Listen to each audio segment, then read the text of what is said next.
In-update ng Honda ang sikat nitong adventure-styled scooter, ang ADV 160, para sa 2024 sa Malaysia.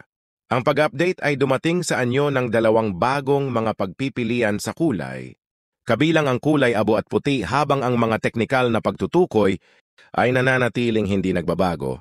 Ang nagdaragdag ng pagiging masungit sa disenyo at karanasan sa pagsakay nito ay ang malaking 14-13 pulgadang kombinasyon ng haluang gulong na may chunky block pattern na gulong.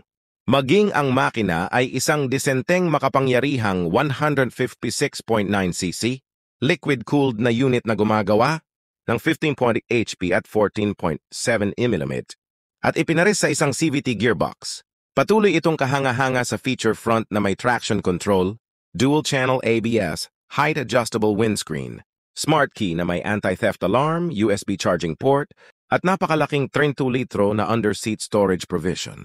Ipinagmamalaki ng ADV 160 ang isang butch at masungit na tindig na ginagawang kakaiba ang hitsura nito kaysa sa karamihan ng iba pang mga scooter.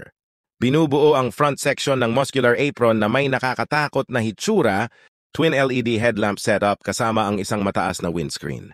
Katulad ng Yamaha Aerox, mayroong malaking gitnang gulugod na pinaghalo sa mahabang buntot na tumanggap ng maluwag na upuan.